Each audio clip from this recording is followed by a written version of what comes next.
Welcome to another episode of the Bottom of the Stream Movie Show. My name is Adam. My name's Nick. Welcome aboard. It's the movie show. It is. It's wildcard week. Oh, yes. Ross Cook has played his wildcard. Mucho excitemento. It is. First one of the season. First one of season 8. Yeah, it's gonna be the best wildcard this season. So far. Yeah. It is indeed. Guaranteed. Ross Cook has played his wildcard on a film called New Gods, Nezha Reborn. Yeah. Or Nezha Reborn, depending on which website you believe. I think what's happened here is It doesn't make much of a difference. It doesn't, no. Oh, no. I believe there's a new franchise being created in China called the New Gods franchise. Yes. And Nezha Reborn is the first film in this franchise. There's another one coming out this year that's called something else.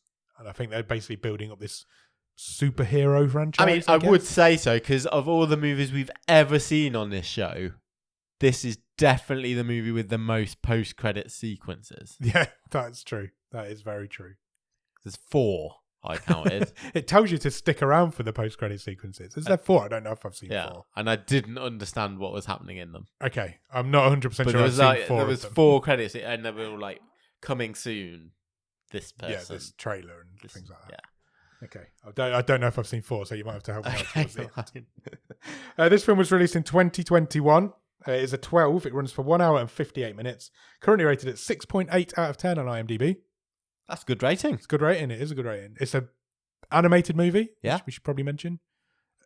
Computer CGI animation, I guess. I don't know if it is completely. No, it's not hand drawn though, is it? It's computer generated all the way through. Bit like It's Toy not- Story. It's flat computers, Yeah. isn't it? It's more in a comic book style rather than a 3D Yeah. animation. So I would have said It was beautiful. it was gorgeous. It really does look pretty. Yeah. Really well made. Really well animated movie, I Yeah. think. It stars a guy called Harrison Su. He plays Yin. Oh, I'm never going to get this name right. Li Ying Zhuang, I think we're calling him. He's in Bullet Train, Oh, great. which has just come onto Netflix in America, Cool. if you want to check it out. He's also in All of Us Are Dead. Yeah, I watched one episode of that. Did you? It was very long. It was like the length of Yeah, the they're movie. like the movie-length episodes, aren't they? All of them. I think it's just come back for another season or just about to come Possibly, back for yeah. another It season. was quite a big hit. Yeah, it was. Netflix original. Also stars a lady called Nicole Fong. She plays Dr. Su Yun Zhu. Yep. She's the doctor in this. There's a doctor all the way through this. She's also in All of Us Are Dead. Oh, nice. There's a theme coming here. Also stars a lady called Victoria Grace. She plays Kesha. Yep. She's in All of Us Are Dead. Wow. I like to think they just voiced this in between takes. Yeah, I think you're probably right. of Just on filming set. that show. Yeah. She's also a voice in The Last of Us Part 2. She does a lot of voice work. Okay. So yeah, she's a voice in that. Written by a person called Mu Xuan. That's one word. I could not find anything out about them at all. They only have 2 credits on IMDb, which is this movie and the one that's about to come out this year. Yeah. And that's it. I literally could not find any. I don't even know if it's a male or a female. Okay. So this person is called Mu Xuan, and he or she wrote it. Directed by Ji Zhao, who has directed quite a few Chinese movies, but nothing that you would have ever seen over here, I don't think. Okay. This film had a cinema release in 3 countries in the world. Oh, nice. Would you like to know the countries? Would you like to Paraguay? guess the countries? Not Paraguay. I think you'll get one of them, and I think you'll struggle. China. China, correct. I think you might struggle with the other 2. They are connected. Malaysia. No. Well, that's my 3. I can't believe it didn't come out in Paraguay. Didn't come out in the worldwide in Paraguay. You want me to tell you? Go on then. Australia and New Zealand. Oh, really? Yeah, it had a cinema release, which led to a worldwide gross box office of $56 million. That's Which okay. is not bad from 3 countries. Yeah, that's 3 okay. properties. Yeah, that's all I've got on this film. So what we should probably do is try and talk through this absolute batshit crazy Chinese animated superhero movie. Do you have a one-word review? Good epilepsy. Good epilepsy. Good epilepsy. Yeah. It's like, Can epilepsy be good? no, it can't. But like, this movie might give you epilepsy, but it looked good. Yes. There's lots of flashy lights and colours, and Yeah. it's beautiful. It is beautiful. Where does this film start, Nick? Voiceover. Yes. And it basically says We've had a lot of voiceovers We have. starting movies this it's season. either words on screen or voiceovers. Yeah. I think it's every movie. I think it I is. think it is so far. Basically, this one says is everyone has an identity. Everybody's Yeah. somebody in this world, and we're going to meet this guy, and we do. Instantly, we meet Lee. Instantly, we meet Lee. I'm sticking with that. We'll go with Lee. Lee's the surname, but I'm not 100% sure on how to pronounce it. that's fine. He appears to be some sort of racer. He's a racer at this point. Yeah, with the first scene, we're straight into the action. Basically, it's a street race. It's a motorbike race. Street race. Through like a foundry. Yeah. / industrial smelting area. Smelting. He does, and he wins this race. It's a great sequence. It is a really, really good opening action sequence. Part music video, part computer game. Yeah. And we follow these bikes racing through all these, like I say, this industrial area, and we also follow a girl who's sort of following the race from the rooftops. Yeah, she's sort of running along, trying to keep up. Yeah, she was, and then it's full of like swooping shots. The bikes are screeching under pipes and jumping. Yeah, it's great. It's a great opening sequence. Yeah. Was the girl Kesha? Was she his sister? Yes. Okay, cool. Yeah, she's Lee's younger sister. Just after he wins the race, he breaks the fourth wall and talks directly to camera. This happens like 2 or 3 times in the movie. Yeah, it doesn't happen a lot. This is the only time he does it. Yeah, I think it is. It doesn't happen a lot in the movie, but No. I think it's. But there just seems to be a trend of this happening just lately. I'm not sure why. Anyway, his sister comes to congratulate him. She's all over him, asking for a ride home. And he is more interested in going to speak to the hot girl. Yeah, who he just beat in the race. Yeah, she came second. Yes. But she completely blows him off when she goes to speak to him. Not in the good way, in the bad way. Yeah, he strikes out. Basically, and then we get a bit of exposition on what has happened in this world and where we are. So yeah, apparently, should this bit have been before the maybe street race? it kind of that's like an opening action sequence, and then we're going into the movie from here. Basically, there was a massive war that happened some 3,000 years ago, and it basically resulted in the city running out of water. Again, we've got different clans. Yeah, in this city, it's a very similar story to. It's the second movie we've seen this season where people have to queue up for water. Yes, and we've only watched 8 movies this season. And this is the second movie that... And also in Double World, it has this clan system. Yeah, it's a very similar setup. It's a very similar, that was a war between gods as well. This is a war between gods. And yeah, it's left this city where you have to queue and go and get your daily water allowance. And if there isn't any left, you don't get any. And we carry on with Lee. He works for a company called Speedy Couriers. He doesn't know. No. This is just the frontage. It's the front of a smuggling ring. Yeah. So he's a smuggler. He is. Or he works for smugglers. And he reveals at this point that he's never left this city in his life. He's born and grown up there and he's never left. He never had any reason we to kind leave. of don't know what is in the outside world. I don't think we're in a sort of post-apocalyptic environment. I don't think so. But what would you call the setting to this? I'd say it was kind of part steampunk. Yeah.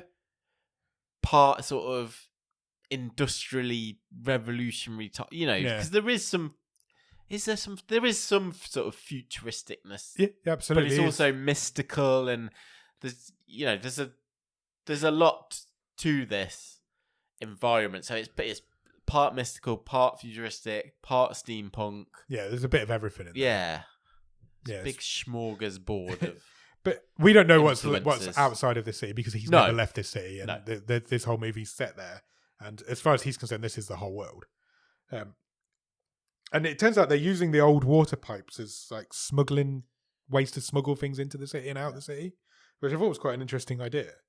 And then he does something to an old water pipe, which. He goes out at night undercover and basically he manages to infiltrate the waterworks just outside the city. And he manages to get water flowing into the city. He managed to open one of the valves and sort of destroys it, so it's difficult for the goons to fix it. Yeah. And at least for a little while returns sort of this flow of water into the city. So people are quite happy. And water's more expensive than gold. Yeah, here water's like valuable, super valuable. Then he goes back to do some actual courier work because he gets given a kitten to deliver. Yes. But unfortunately, the address he's given is fake. Yeah. So basically this person wanted to abandon a kitten. Yeah. And has done. And now Lee's going to keep this kitten. And he doesn't want it. He ends up getting lumbered with it. He tries to let it free and it doesn't want to. It's that old, this cute animal starts really to follow cute him as well. after he's sort of shooed it away. And he does. He takes it back, doesn't he, Yep. to his home. He keeps it and he heads to the Palace of Happiness, which is some sort of nightclub / strip club / entertainment cabaret venue. And he watches a singer through the window. It's his sister. And it is his sister. Yeah. So she's singing. She comes out to greet him afterwards, and he gives her the cat as like a gift because he doesn't want it. He knows that she'll really want it, and she's now got a cat. She says, by way of exposition, "Oh, have you heard the news?" Yeah. The clan in charge of this place have announced no one's getting any water for a few days as punishment for the vandalism on the waterworks. Yeah. So Bad times. because you've had a load for free, no more. Yep. That's it. Till we say so. And then we meet some gangsters. I've written gangsters because that's kind of what they were. They control the water and therefore they control the whole city, in this case the whole world pretty much. And they have a bit of a run-in with Lee. This is the Day Clan. Is that what they were called? Yeah. Okay. So these are the guys running this town. Yeah. Specifically, they say they're literally almost bumped into me at a crossroads in the city. And the guy we meet is the son of the leader of the clan, is what we're told. Like young mafia. Spoilt. Yeah, you know the type. Yeah. Yeah. Gets everything everyone is. And he says to Lee, "I like your bike. Yeah. And I get whatever I want. Don't you know who I am?" Yeah, absolutely. But they manage to speed off. They don't get he doesn't get the bike at this point. Yeah. And they go for dinner with his brother and his angry dad, I've written. Yeah. Because his dad was always very... his dad's called... What was his dad called? Old Lee. Old Lee. He wasn't even that old, but... I thought mostly the characters and the characterization and the writing in this movie was pretty good. Yeah, I agree. But I think Old Lee was definitely shortchanged. Yeah, a little bit. He was There just wasn't a much grumpy to old this man, guy. wasn't he? Yeah. And it was really... It was too obvious and too on the nose because he was... Every time he was in it, it was basically, you're not my favourite son. Yeah. I like your sister. I like your brother. Not a big fan You're of a you. massive loser, mate. I think I got the impression that him and his brother worked for the anti-smuggling unit. I don't think Lee did. Well, maybe Lee did previously. We never see him. No, I mean his dad and his brother did. Yeah, I know. That's what I mean. Yeah, I his think brother definitely did. His brother definitely did. I think his dad may have used to. may have formed it or something. So that's why they're not a big fan of what Lee does. Lee and Kesha leave the dinner and they're being followed. And it's the gangster dude again, the young, spoiled, gangster dude. Yeah, so we get a chase scene. Yeah, Great, really good chase brilliantly scene. animated. Again, So well jumping done. over gaps, between trains and Yeah, he literally jumps a train on his bike to get away from the Lee's on his car bike that's being and the followed. clan's in there on cars, Yeah. motorbikes. And it's amazing. It's a really well done chase scene. And it ends where the gangster guy crashes the car. You get a lot of comic book style animation in this, where as well in an action scene where the screen actually splits into panels almost. Yeah. With different characters' reactions or actions. Yeah. I really like that. I do as well. So the car all gets smashed up. The bike, they end up coming off the bike as well. And this guy comes out. I didn't catch his name. I do apologize. But his name was. I'll get his name later. I think it was Yao Bing. I think That sounds right. Yeah. He manages to somehow summon some sort of crazy giant ice demon. So he corners Lee. So it's Lee and this Yao Bing guy, and I just put he turns into an ice god and stabs Lee. Yeah, he fires like icicles Didn't at know him. what else to put. It was exactly what happened. And he doesn't turn into a god. What happens with these people with powers is that they'll be standing usually in a face-off, and then behind them this huge personification of their powers sort of looms over. Yes. So this guy's got like this icy behemoth behind him. Good word. It looks really cool. It looks really cool. Yeah, it's exactly what happens. And he fires like icicles into Lee. Yeah, stabs him multiple times. Yeah, and then they beat him up. They kick him in the face. He gets beat up quite badly. And he basically says, "I told you, I get anything I want." Yeah, And then he kills the cat. He takes his bike. He takes the bike. And then then he fucking stabs this the kitten. Cat. Yeah. There's a lot of unnecessary animal murder in this movie. There is, which yeah. I was not on board with. There is. Because this is not the last time it happens in this movie. No, it's not. Yeah, the cute little kitten gets stabbed with an icicle. Yeah. Dead. And then we cut back onto Lee and his eyes burned. He goes on fire. He goes on fire. He turns into, I've written, a fire demon. Yeah. So basically, the exact opposite of what we've just seen with the ice demon appears behind Lee. There's a great big fiery and it's personification. It's fair to say all these gangsters are very shocked and run away. Yeah, run away quite quickly. Not before though. Yao Bing is wounded. Yes, he gets burned on the arm by Lee, and he's got like a scaly underskin. Under his skin. He's got scales. So he goes home for an ice bath because we see him in the bath, nursing himself in this ice bath, surrounded by like frozen women. Yeah, they're like lizardy. Not like the women from Frozen. No. That'd be weird. Yeah, like lizardy, dragony, fiery women. And then there's a little henchman who he's got as well. Yes. I really like this little guy. He was like a fat controller. Yes, he was. Little dumpy little fat guy, like Smee from Hook. And he's on the phone. Yeah. And it's a nice little tease this was actually, because he says he's on the phone to his boss. He says, the guy's dad. Yeah, your son's in trouble. It's happening again or something like that. So a little tease of what's coming. Yeah. Lee wakes up in a hospital bed. He does. He's he's obviously been stabbed multiple times by icicles. And Kesha's also in hospital. Yes. She's come off a little bit worse than Lee. She managed to lose a leg. Yeah, she has lost a leg. I don't quite know how. It must have been in the motorcycle crash. Yeah. And the doctor who is tending to him is the woman from the bike race at the start of the movie. Indeed, the one who's got a bit of a crush on. Yeah. This is Dr. Sue. Yeah, so Lee is fuming about his sister's lost leg. He's very much not happy about this, as you wouldn't be. His wounds have healed from the ice stabbing. Yes, he seems okay now. Can I just talk before we get to the next bit about the setting of this hospital? Yeah. Because it looks incredible. It really did. But it's hugely impractical. Yes. Because we've seen this whole movie like being in this city. This quite a big city. Like I say, parts of it very industrial, parts of it not so much. Bit of steampunk in there as well. We're now at this hospital in this amazing... It's like carved out of a cliffside. Yeah, it's right on the edge of a cliff. On the edge of a cliff. Above the ocean. Seems to be quite difficult to get to. It really like does. A mountain pass. Yeah. It looks amazing. Oh, it's beautiful. Animated fantastically. Highly inappropriate for a hospital. Yeah, feels impractical. Would have been a nice hotel. But... I don't think it's going through with the town planning. That's all I'm saying. Definitely not. And then for the first time, we meet the big leader of the mob boss. Yeah, because the clan arrive. Yeah, they all outside arrive. The hospital. And he's come to... This is like the Iceman's dad. And he's come to return Lee's bike to him. Mr. Day. Yeah. Mr. Day, is that what his name was? Yeah. He comes to return the bike and he offers Lee quite a lot of money as like an apology to like, apologies for my son. This is my gift to you. Yeah. Kind of deal. Gives him a suitcase of gold. Yeah. And his bike back. But Lee rejects that. Yeah. He's like, I want my sister's leg. No, he says, I am going to take your son's leg. Because, I want a leg, basically. And he speeds off on his bike. Like Rocket Raccoon. Yeah. He speeds off on his bike that he's now got back. And his brother's like, you've got to take it. Yeah. Think what we could do with that money. Yeah. We could set our sister up for life. She's going to be fine with all that money and what have you.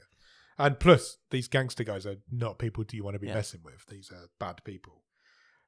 We cut back to the gangster man, Mr. Day, in his car, and they're having a discussion, and they think that he might be some sort of reincarnation of an old enemy. Yeah. One of their older enemies.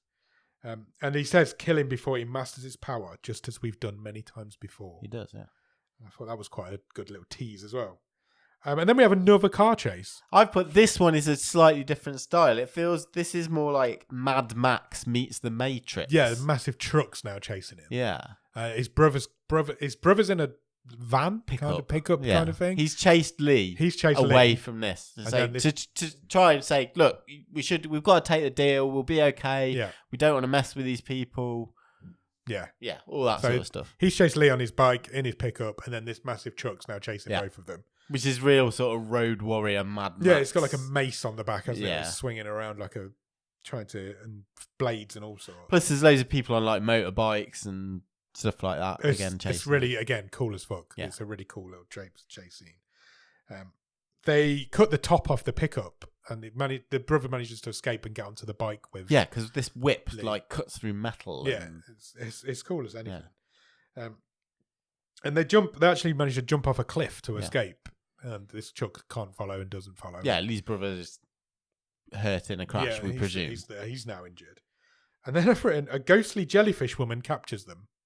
Yeah, I've just way to describe that. Yeah, I think so. I mean, the chase kind of ends, and Lee is confronted in this sort of dusty bowl, I guess, in the desert, and I put he's confronted by a jellyfish girl and a metal knight. Yeah, if you imagine, in BioShock, the game, the big robot-y things, he looked exactly like that, the giant robot-y guy. And this is the girl is like can fly because she's got like a jellyfish surrounding her head, and tentacles. Yeah, it's all very strange. Yeah, which they managed to capture. The design of some of these characters were awesome, by the way. Really they really were. Just looked brilliant. We're about to great action figures. Yeah, they would. Which I'm sure are out there. I'm sure in China, we're about to meet my favourite character in a minute.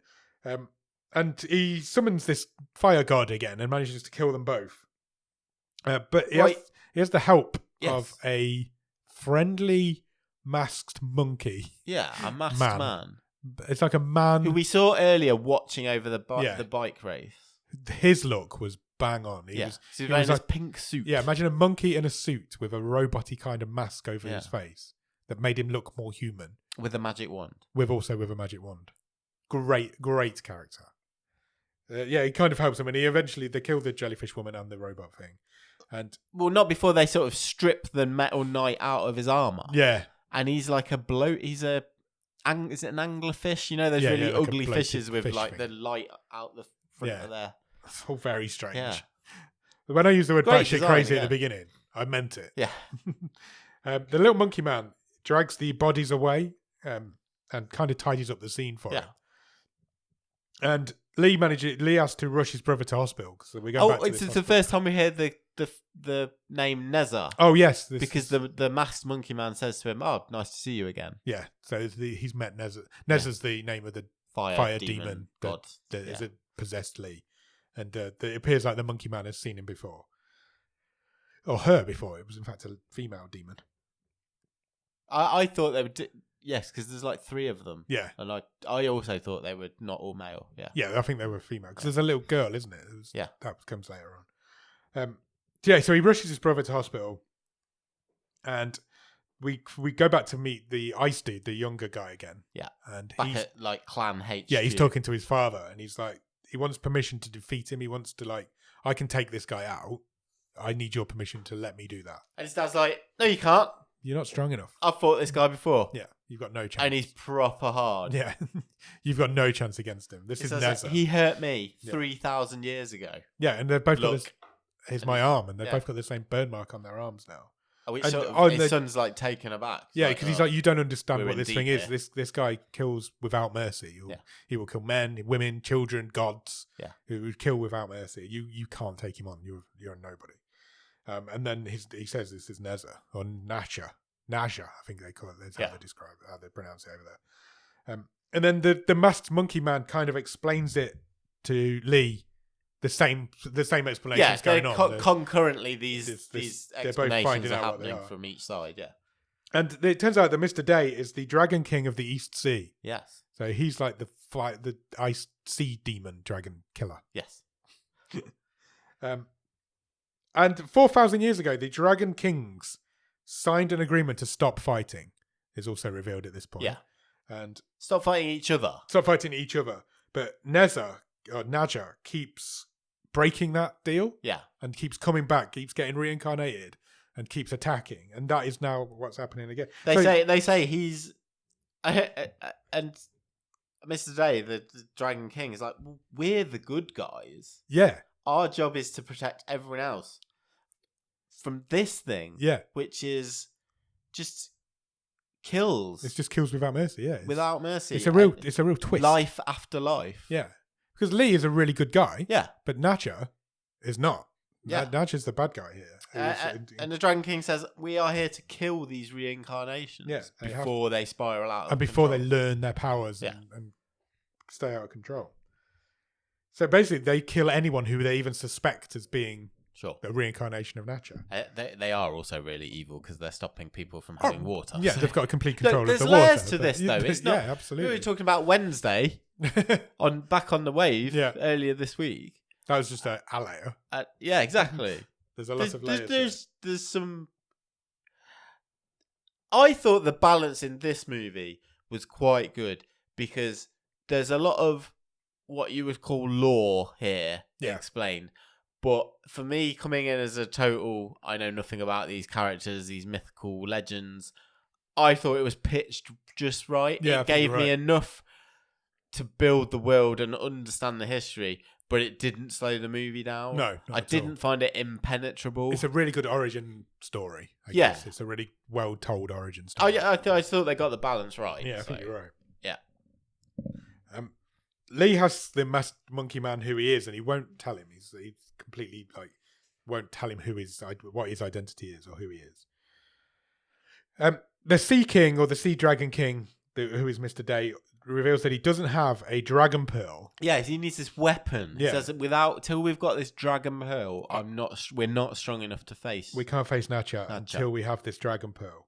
So he says, in the meantime, I know someone who might be strong enough. Yeah, we can hire someone who can take him on.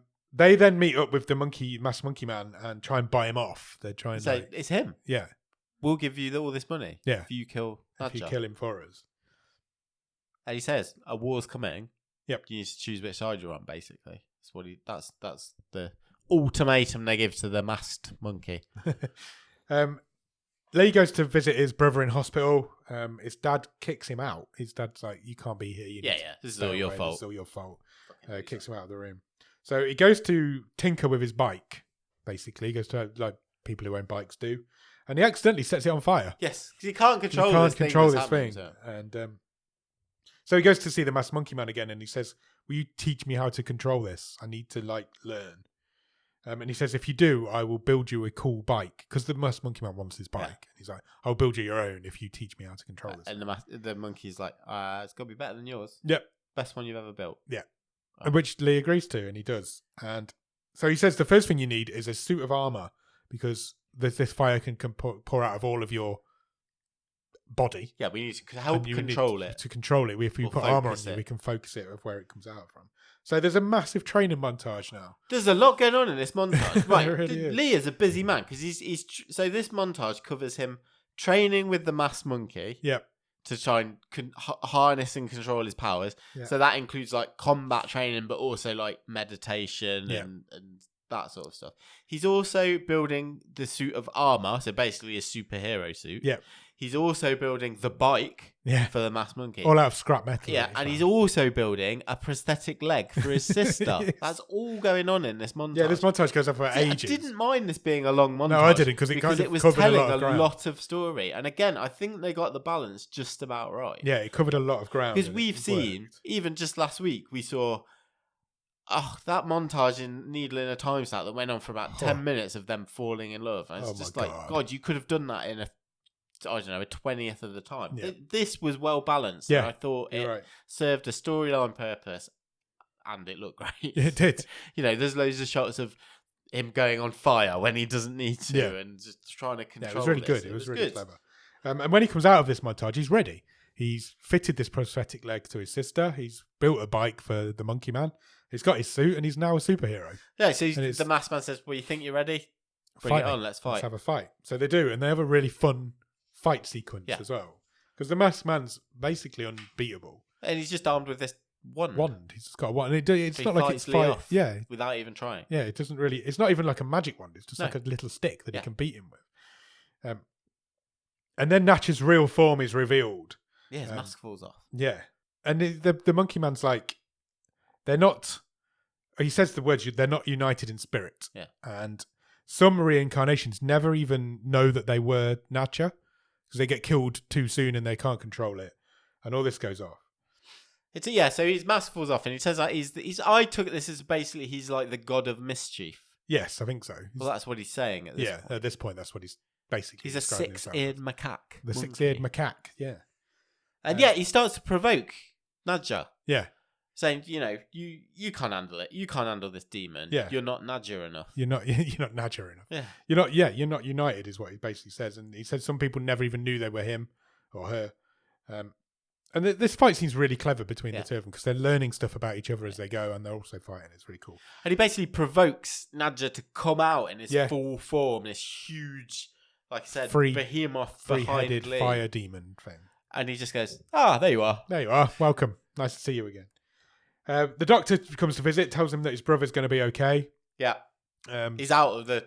Because he's not allowed to go back to the hospital. Woods, basically, he's basically going to be okay. And then they get attacked, the doctor and Lee, by this massive, great big fight scene. They're at the smuggler's base, the courier. Yeah, the courier company. place. And the bad And the guys clan turn up attack. again with the little fat controller guy comes leading the way. And then he reveals his real form. Yeah. Which is basically Blanca from Street Fighter. He's like a frog dude. He was a great big green frog dude with orange hair. Because he basically says to Lee, I've killed your reincarnations before, you're no different. You're no different. He's got like a poison tongue. Yeah, it's really, really cool. Yeah. But he did look like Blanca from Street Fighter. Yeah, he did a bit, but he eventually gets defeated when Nacho shows up. Not before he kills one of the smugglers. He does kill one of the smugglers, he kills one of Lee's friends. But then he gets defeated because Nacho shows up and basically helps Lee win. Yeah. And everybody gets fired to death. Then I didn't catch what this guy was or what his motivation was. But one of the smugglers. It's one of the smugglers, yeah. He switches allegiances and signs up with the Sea Prince. I've called him the Sea Prince. Yeah, my nitpick would be that this felt a bit unnecessary. Yeah. This sort of side quest storyline of this smuggler traitoring. If we'd have built up his character a little bit more of like he's... Yeah, because he was just background smuggler one. If he was Lee's best friend or something along those lines, then fair enough. Yeah. But yeah, you're right. It didn't quite sit right. Like I say, my criticism would be it took me a bit of time because I was like, who is this guy? Yeah, he needed to be a bigger character, I think. But it basically switches allegiances, goes and meets up with I've called him the Sea Prince here because he was like the son of the Sea King. The Dragon Prince. The Dragon Prince or whatever. And basically say, look, I know this guy. I can get you this guy. Yeah. I can help you take him down. He does it for real cheap as well. Yeah, he does. It's like one gold bar, whereas earlier in the movie they were offering like cases full of the stuff. Bullion. Lee then goes to visit. He does go to visit his brother at this point, just because he now knows he's okay, and he overhears his dad slagging him off. Yeah, basically. Basically, he doesn't really like the fact that he is. And he's like, he's still not quite in control of his powers because as his hands on like the doorknob, it starts to glow red hot. Slightly, White when hot. he gets angry, Nacho tries to come out. But the doctor lady tells him that both Kesha and his brother are out of danger now. Yeah. They're both going to be fine. She's just got to learn to walk on this new leg. Sure. So Kesha goes for a little walk. And as she's out for a walk, she sees I've written bloke. Sees a man go into a room. And he's basically trying to sabotage Jin, because Jin's asleep in there, I think. And he's trying to sabotage Jin's suit. He like undoes some of the bolts. This is the guy who's just the traitor guy. He undoes some of the bolts on Jin's suit. And he tries to kill his brother. No, it's not his brother. It's the guy who got wounded, and he does kill him. It's the guy who got wounded by the frog. Yeah, sorry, so it's his you're right. other smuggler mate. Other smuggler friend. And he just suffocates him with a pillow. Yeah, he does. You're right. And she Kesha sees it from the rafters, doesn't she? Yeah. She manages. She sees it, and he sees her, but they have a bit of a chase, and she manages to get away. Yeah, she's still. It's quite a good idea for a chase, actually, because she's literally just put this leg on. She's learning really to walk with this prosthetic, and now she's getting chased by a killer. Bad times. Stumbling through this hospital, which is sort of all old timbers and beams and cliff faces. Yeah. And then we get distracted by bombs that start landing on this hospital. I put drone attack. Yeah, it's basically, that's what I thought it was. Yeah, basically drone bombs, isn't it? They start blowing this hospital up. But it turns out that's not what they are. No. Because they're basically wood lice. Yeah, they're like creatures. Being launched by a massive wood louse. Yeah. But blowing up. Yeah. And they are destroying this hospital. And it's very... there's like a grenade launcher woodlouse on the other side of the mountain It's firing these little creatures that are blowing up and blowing the hospital up. So Lee gets into his suit and he flies around a bit, blows some of the bombs up, saves the day. But then Nacha shows up. Yeah. She comes out at the end. But the suit's been sabotaged. Yeah, and he can't control it. He can't control it, and he fails, and the hospital is destroyed, basically. Basically, yeah. It blows up completely because he can't control this suit. But then he blows up this rocket launcher, Woodlouse, weird, creepy gun thing. And so that stops all of that. It's a really cool scene because this is like a flying scene now. It is good. Yeah. Flying battle scene. Then he fights another cool woman. A fast pirate lady? Yeah. She just looked great as well. Everything just looks great, but at this point I'm like, I have no fucking clue what's going on, but I'm enjoying myself. He does beat her, but she manages to get away. She escapes. Unfortunately, Lee's dad, old Lee, is now dying. Yeah, he got shrapnel. This is not good to be a member of Lee's family. No, it really isn't. He got shrapnel. He's got a steel spike going all the way through him. And he'd say in his final words to Lee, he says, "Live a good life. Do it for me." Yeah, and he kind of says, "I knew I had an amazing son," Yeah, because I presume he'd seen before getting shrapnelled. He'd seen Nacha come out and realised his son's the superhero, basically. Lee then leaves the hospital through this vowing revenge. Yeah, he's going to kill them all. He walks through this fiery hospital. It looks cool as fuck.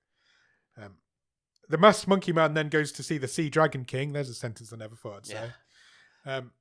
Next to my next sentence, which is the Dragon King has sea tigers who are hoarding all the water. Yes, so they're basically guarding all the water that's in this massive pot. They're yes, but they're working, aren't they? They're turning a wheel, which is basically somehow pulling all the water from the above ground, i.e. our world, down into the Dragon King's kingdom. Yeah, they've got horns. They're like unicorn lion sea tiger things. Yeah, they're cool. And there's a little baby one as well. Yeah, and that's how he's keeping them under control because he's got their cub captured.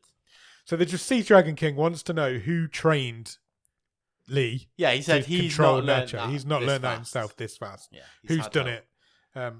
And they're saying who done it, but they know that the six-eared macaque had done this. And is this the point? Yeah, it is. This is the point where he reveals that he's actually the Monkey King. Is it? No, it's in a second. Okay, it's the same scene, but a bit lower. Okay. Because the Dragon King first says, basically, my plan is to take all the water out of the world. Yes. And control it. I will control everyone, not just the city, the world. Yeah. They basically going to start. He said, I'm going to start a new world order, which I thought was quite funny. And then they tie up the masked monkey man. Yes, and they're going to kill him. Yeah. And then Lee shows up. Yes, and so does the pirate girl who just escaped from fighting at the hospital. And they were like, right, we need to retreat because we don't have this dragon pearl yet. We can't fight Lee. He's too strong. Yeah, Mr. Day, the Dragon King's like, we're not fighting him yet. Let's get out of it. So they retreat. Except Yao Bing, who is still butthurt from losing that fight at the start, says, Dad, it's my time. Yeah, I'm going to stay. I can take him. And so the folly of youth. He summons his ice demon. Nacha shows up, and there's a battle between the two of them. Fire and ice. This bit is my favourite scene in this film. It's awesome. It was great. The two demons fighting each other was awesome. It looked so cool. Yao Bing turns into an ice dragon. Yes, like a proper flying Chinese dragon type thing. Two Chinese dragons in this season of Bottom of the Street. So bizarre, isn't it? And Lee basically wins this fight because he manages to rip out the metal spine of Yao Bing. Yeah. He's got a metal spine, apparently. Yeah. I think it was revealed earlier on, but it was a very throwaway line, I think. But he has this metal spine and Lee rips it out. Yeah. And that's how he kills him. The masked man, monkey man, then takes out one of the disciples of one of the demons. There's just this huge fight going on. And this is where the point where we get a flashback, which is basically Nacha's origin story. Yeah, and Lee is flashing back to some of the many wrongs committed by Nacha over the years. And we meet this little girl who killed her own family and her own whole clan. Yeah. And that's how she became Nacha the fire demon. Yeah. And so it's basically the fire demon Nacha is a little girl. Yeah, originally. Yeah. That's and these three faces that it's got are like children's faces. Yeah. And then, this is the point. Sorry, where he reveals that he isn't the six-eared macaque that he's been saying he is, which is the god of chaos or whatever Mischief. it was. Mischief. Yeah.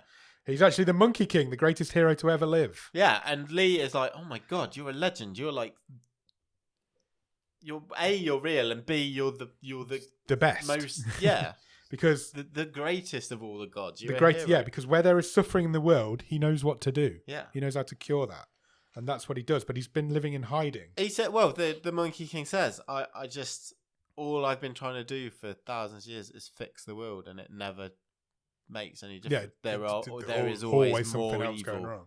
Yeah. So they take the sea prince, the dead body of the sea prince, and they just throw that into the East Sea. They throw it down a hole which leads to the Dragon King's world. Yeah, it's kind of an up hole. Yeah.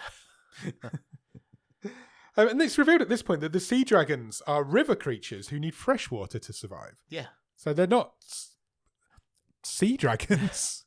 But okay, we'll let that slide. It's also revealed, the Monkey King says to Lee, the Dragon King is building a dragon pearl. Yes. We see that in construction. The water's forming this pearl. And the reason he's taking all the water from the world is so that the sea dragons can live. Yeah. And help create this pearl. Yes. Basically. Oh, and also, he's got your magical sky ribbon. Yes. Of course he has. You say you probably need to get that back. It reveals as well that Nezha is the personification of evil, and she will only show up when you want to kill people. Yeah. If you've got the passion to kill somebody, that's when Nezha will show up. Yeah. But she won't help you out in any other situation. Yeah. And again, he says to Lee, you're not Nezha enough. You're not Nezha enough. You want to save people. You're a good guy. Yeah. So it's basically a bad demon embodied in a good person. Yeah. Which is a cool little twist. It's a great little twist, yeah. Lee's brother wakes up. And the traitor tries to say the saboteur this guy is all comes up, Lee's fault. He? Yeah, and he tries to blame Lee for this, and he grabs Kesha. She said, "No, it's you. You're a traitor." Yeah, so he grabs her, and he's like, because he's been revealed at this point, and he's just his last ditch attempt to save himself, but he manages didn't to need any of this. No, he didn't. He manages to fall to his death from a window. Yeah, basically trips. He trips over a window and fall, because in China they don't have glass in their windows; it's just a hole in the wall. He falls out of this window. Had been exploded. It had. That's true. But I don't think it ever had glass. No, I don't think it did. It wasn't in the design aesthetic. No, it wasn't. So he trips out this window and he falls down a cliff and lands in the ocean and dies. That's the end of him. His character was completely redundant. He didn't do anything. Lee and Kesha then go to visit their dad's grave. Yeah, I put they're basically burying old Lee or saying farewell to him. They have a drink and they get a bit drunk. Yeah. And Kesha sings a song and it's all quite nice and fun. Then the rest of the family give Lee basically a pep talk. Yeah. He's ready to give up and they're like, no, go and take out the Day Clan. Go and bring the water back. Of the Dragon King. Yeah, you can do it. Lee's like, I'm going to go and I'm going to bring back the water. But he says to Nezha, I don't need you. Yeah, he tells Nezha to stay behind. You're useless. Yeah, I'm going to save these people. Do it on my own. You will, and I will go alone. I don't need you. So she disappears. I've then written several things I would never have expected. Go on. So, just before that, Lee goes back. He goes back to the palace. Yep. To this hole that leads to the Dragon King's aquatic world. Yeah. And jumps down into the ocean. Yep. And he rides a metal shark. Or he gets attacked by a metal shark and ends up controlling it and riding it. Like a horse. And is chased by shrimp chariots. Yeah. That's what I put. I put bow and arrow lobsters. But yeah, they are. They're just like, it's so strange. It's all a bit mental. And basically, there's another chase scene, but it's him making his way through this underwater kingdom. Yeah, trying to get to this underwater palace. To the jellyfish castle. I feel like I'm having a fever dream. The animation, again, it's brilliant. It's beautiful. The underwater animation. So beautiful. It's a really beautiful it's fantastic. Film. Ross has got a real history of picking beautiful animations. Yeah. And he's done well again. And then we find out that the Sea Dragon King is here. He's in the palace, but he has the doctor. He's kidnapped the doctor. He's got the doctor. He's also still got the captured water tiger unicorn things. And Lee, that's the first thing Lee sees. He sees these water tigers still turning this wheel, pulling all this water in from the real world. So he kind of understands what he needs to do at that point. And his ribbon, Necha's magic weapon is this magic ribbon. Yeah. And that's what these water tigers are tied up with. Yeah. So he tries to break it, but he can't. No. Because it's magic. And it's not under his control. No, not at this point. But there's an awesome fight scene here. Again, another one. So the lady that escaped earlier turns up. Oh, the pirate woman. The speedy pirate woman. Yeah. She turns up. And so the two men fight. Yeah. Lee and the sea dragon king. And the doctor and this sea pirate lady fight. Yeah, but it's not really a fight. So no, she's kind of like beating her up. Yeah, but the doctor manages to trap her arms, doesn't she, in some machinery. So it's a really cool like 4-way fight scene going on. But it ends when the doctor falls into this hole. Yeah. And so we feel like she's gone at that point. She's fallen into this hole. And they've got Lee pinned down. And he manages to control his powers, even though he's not. Has he got the suit on? I can't remember. He's basically trapped. No, I don't think he has. Yeah, I think he has at this point. Actually, yeah. And the Dragon King basically traps him. Yes. In this kind of tarry goo loop that's got him pinned to the ground. So they pin him down, but he manages to overpower them, and he kills the disciple lady. He kills her without the help of Necha as well. It's his first body of the film, and he managed to overpower the Sea Dragon King. And we find out that the doctor did fall down this hole, but she's managed to get caught up in some chains on the way down. So she's actually survived this. But now the Sea Dragon King has his dragon pearl. It's finished construction. He kills one of the tigers. Yeah, he does. No reason. And he's like, what I'm going to do is release all of the water at once, which will cause a giant tsunami. I'm going to release the water, which will release the sea dragons. I'm sending them back to the the real world, which will cause a giant tsunami, which will destroy the world. And then we'll start again. And then we'll start afresh. Lee's trying to stop it. He's trying to... So basically, to do that, he's got to topple this water tower over. This big plug. Yeah, basically. Lee's trying to stop it. He's straining with all his might to stop it. His armor starts to break off. He can't hold it. And because his armor's breaking off, he's getting weaker. And he can't hold it. And eventually the water is released. Yeah. And this tsunami does strike. And these water dragons are sent out into the real world. Yeah. So the tower collapses underneath. The ribbons break as well. Yes, they do. So the tigers are released. The tsunami is approaching the city. The shot of the tsunami approaching the city was amazing. Yeah. Really looked cool. There's another fight scene. The two men are fighting. Lee removes the rest of his armor and he sets them both on fire. He basically combusts. Yeah, he basically presses the self-destruct. He has no control over his powers anymore without his armor. He's in combat with the Dragon King and boom, everything goes on fire. Yeah. Everything's burnt. And that's how he defeats the Dragon King. And also it appears to die himself. He dies in the doctor's arms, basically, and she cries over his body. And then we cut to this might have been my favourite shot. So his sister and brother, they're all stood outside the hospital, and this huge tsunami wave is just about to engulf the hospital. It's like looming over them. And there's sea dragons swimming in and out of it, jumping in and out of it. Looks cool as fuck. Just as Jin is, I keep calling him Jin. Just as Lee is about to die, Necha comes to him in a vision. And she says basically, can I save everyone? Or I can't save everyone. And he says, you better find your next incarnation, because he knows he's about to die. But then Necha puts his armor back together and on him. Yeah. She basically fixes him. And he has a really cool new look. Because he's like topless, isn't he? And he's got his fire tattoos branded all over him, and he's got his ribbon around one of his arms, and he looks cool. And he manages to use his ribbon to tie up the water. This is how I understood it, to bring the water back under control. Yeah. So he uses his magic ribbon to bring the water back under control. And as he does that, the tsunami disappears. Just disappears and the ocean goes back to its nice calm state, and it starts raining, which it doesn't do in this city. That's why they've got no water. It doesn't rain. Some of the kids in the city have never seen rain. Everybody's quite surprised. he then parts the sea Yeah. like Moses And just walks and out. walks out with the Doctor. And the one surviving water tiger unicorn. They ride back in on his ribbon, don't they? Yeah. It's cool. And they meet up with the Monkey King, the formerly masked monkey guy. Yeah. And he walks up to him, and it's really cool because he walks up to this monkey and he goes, "I am Nacha now." Yeah. And I was like, "That's cool because you are." And he rides off into the city because he's like, "I need to go and make sure this city's all right." And we see the family together. But what I really liked is the Monkey King kind of walks away, but he's listing off all the things that Lee doesn't have yet. Yeah. All his powers that he doesn't have, and that's the sequel tease. You know, that's the future of Lee's character, wherever this is. And he's left the mask, hasn't he? He leaves the mask on the floor behind. Yeah.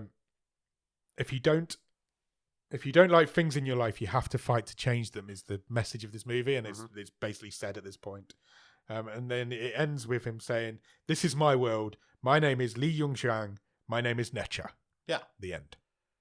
And then there's fuckloads of end credit scenes. Oh, there was only I got it wrong. There was 3 end credit scenes, not 4. It actually says at the end of the film, "Stay tuned for a post-credit scene," which I think all films should take on, because then you're not sitting around in a cinema like an idiot. The first one is basically a ferret. It's the only one I saw. I didn't falling know into a hole in the desert. Okay. And he falls into I put a cache of god weapons. Yes.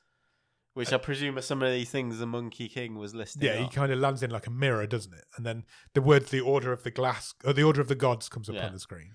The second one is like a woman in green from like feudal China from the past, somehow falling through a portal into a modern city. Okay. And then there was another. I didn't see that one. Yeah, coming soon, whatever this is called. So this is building up this franchise. And then the third one is Lee on his bike at night, riding down an alleyway, and he sort of stops and sees a man in a hat with a cigarette. Oh, okay. And again, it says "coming soon," something else. There's a franchise building here. Yeah, sure. This is the origins of a franchise that's coming. What did you think of this film, Nick? I really enjoyed it. I really enjoyed it as well. I think it's a little bit too long. Yeah, but like I say, that whole sort of traitor smuggler subplot could have been cut out. Yeah, definitely. But unless that's going somewhere, you don't know. But yeah, I don't think it is. On the whole, I think, like I said earlier, they got the balance right, because I didn't feel I was like dumped in this, and I didn't feel it was an impenetrable law. No. Yeah, I think you probably could have cut 10 minutes off it, and it would have been better for it. But look, there's always something to look at and go, "Whoa, that's cool." Yeah, it looks amazing. It's and I did enjoy the story. I did enjoy the characters. I managed to keep track written of it as well. And like you say, coming into it completely blind. I think everybody's coming into it blind. I think this is the origins of a brand new thing. But it's based on. These are based on. This is based on a book from the 16th century. Okay. As in these sort of myths and legends and things. I had a fun time. Me too. I thought it was. I was invested in the story, and the fights were great. It's not the sort of thing I'd normally watch, but I feel like I would go and watch any. That's why I love this show. Yeah, because I've watched this. I wouldn't have watched it. I had a really fun time. I feel like I could get invested in this franchise now. I feel like I could. Yeah. I definitely would watch the next one. Yeah. And just see where it goes. I think I would as well. Yeah, I think I definitely would. I assume it will come to Netflix at some point. It might already be there. I've not checked, but yeah, I would 100% would get invested in this franchise. I think it's a really interesting idea and a really nice concept, and it looks beautiful. Yeah, I think Ross has picked really well on this one. I do. What's the best thing about it?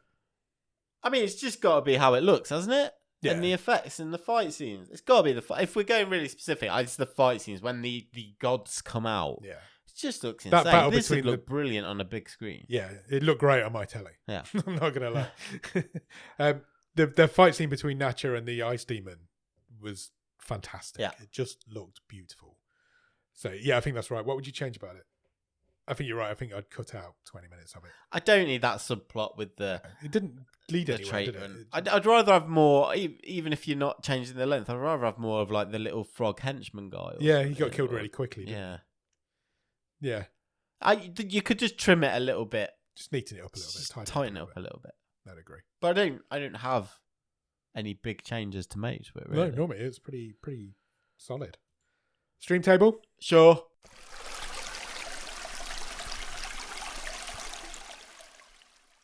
you want me to read up what we've got so far? Okay, yep. So there's 5 films in the stream table currently. This is the 6th film to go in there. Currently number 5 is Needle in a Time Stack. Currently number 4 is The Cleanse. Number 3 is The Giver. Number 2 is Double World. And number 1 is Old People, top of the stream. Yeah. Thoughts? I think it's pretty high for me. Yeah, I think so. I think I know exactly where I want to put it. I think you're going to want to put it in the same place as me. Go on. I think you want to put it second. I do. Yeah. I think it seems sensible. It's not going to beat Old People. I think there's an argument there. Oh yeah, there is. But I think we're both on the side of old people. Yeah, I'm always on the side of the old people. Being an old person myself, and they're really difficult, really difficult to compare. Yeah, they couldn't be more different. But you can compare it to Double World because it's.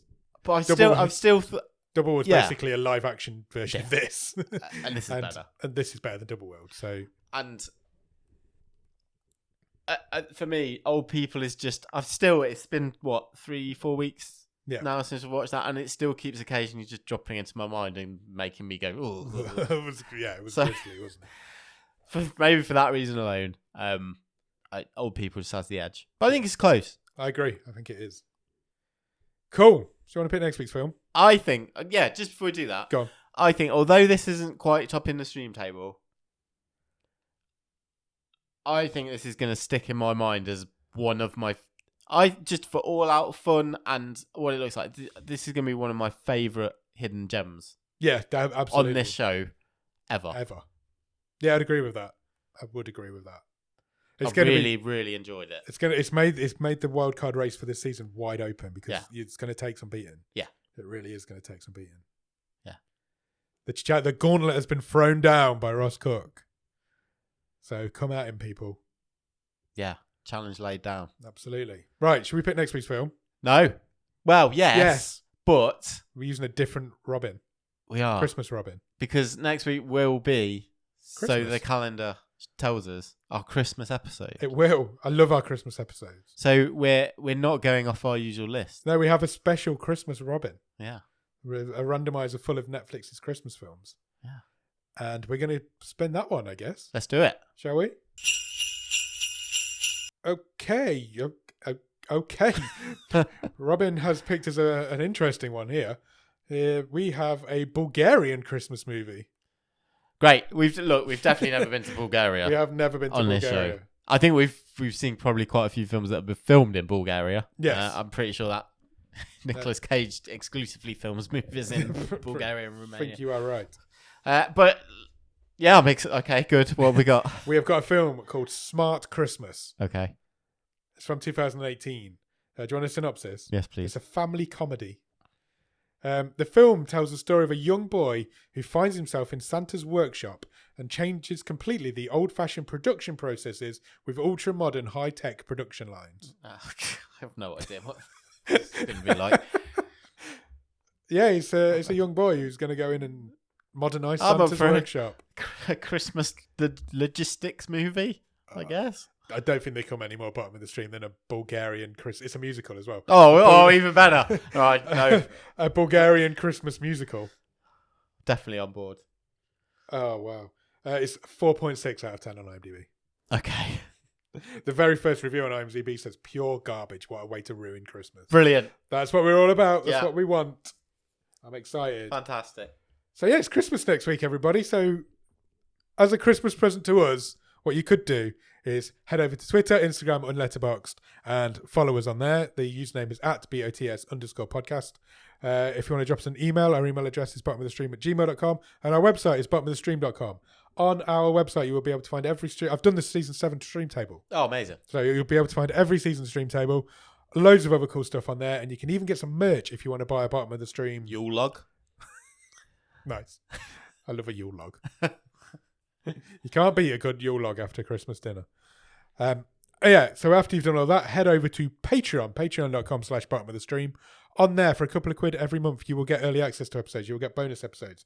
You will get a newsletter that Nick writes every month. And if you come in at the top level, you could do what Ross has just done. Play a wild card and try and beat him. Try and beat him at this film and see if we can find something better. So yeah, you can do that if you come in at the top level. And then when you've done all of that, head into the Discord. In the Discord, you will find a group of really cool movie-loving people who will talk to you about anything. We play games, we do watch-alongs. We need to sort out a Christmas watch-along. We're running out of time. And yeah, loads of cool stuff happens in there. We have a lot of fun. The Discord link will be in the bottom of the show notes. If you really want to continue giving us a lovely Christmas present, then please consider doing that in the form of a review or a rating anywhere you can review or rate podcasts. We're on all of those places: Podbean, Apple Podcasts, Spotify, Pandora, iHeartRadio, Podchaser, all of those places and more. Just come and find us and leave us a review. It really helps us out. Thank you. It really does. Thank you. So you said thank you at the end was really weird. Okay, fine. Thank you. Yeah, so do all of that. Have a lot of fun, and we'll come back for our Christmas special. This is our 4th Christmas special now? I think so. Wow. We could maybe do a little ranking of our Christmas movies. Oh, Christmas stream table. Yeah. I will do a Christmas stream table. Okay. I like that idea. Yeah, so come back for our Christmas special. So we'll be doing the Christmas wave next Monday, and our Christmas movie show will be Smart Christmas next Thursday. Cheers. Bye.